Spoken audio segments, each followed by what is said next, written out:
শরীর চর্চা নিয়ে আসলে অনেক সময় কথা বলতে ইচ্ছা করে, স্পেশালি ফিটনেস নিয়ে। যারা ফিটনেসে স্পেশালি আসলে ফিটনেসে আপনি ডিপেন্ড করে আপনি কীরকম ফিট হতে চান এটাই। আপনি যদি বডি মাসল বাড়াইতে চান তখন সে এক হিসাব, তখন আপনাকে তার মতন আপনাকে বডির পিছনে সময় দিতে হবে, খাবার ব্যালেন্স ঠিক রেখে।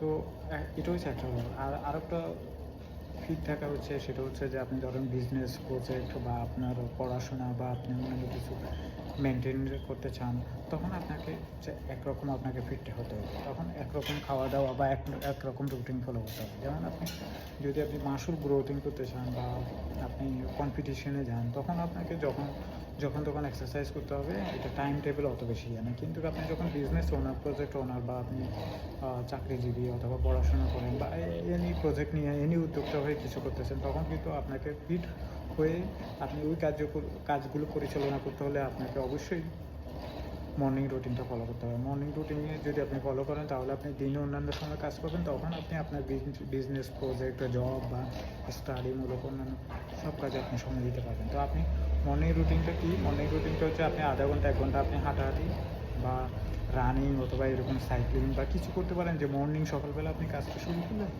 আপনার বডি কার্যকারিতা বেড়ে গেল, প্লাস আপনি সকালবেলা এই হাঁটাহাঁটি বা রানিংয়ের পরে বা আগে আপনি ছোট্ট একটা মিল দিয়ে শুরু করতে পারেন। 1টা বা 2টা ডিম অথবা ফ্রুটস যদি সম্ভব হয়, কলা বা সাথে অন্যান্য কিছু।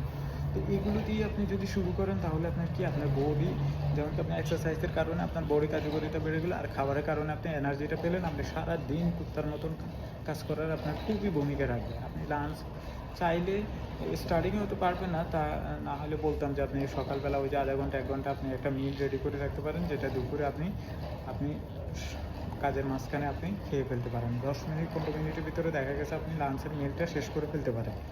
যে জায়গায় আগে একসময় আপনি দেখা গেছে যে আগে এখন আপনি 2 ঘন্টা থেকে 3 ঘন্টা লেগে যায়, যেমন কি 12টা থেকে 3টা পর্যন্ত আপনার শুধু লাঞ্চে দুপুরে খাবারের হেডেক করতে করতে চলে যায় বা আপনি পেরেশানিতে থাকেন।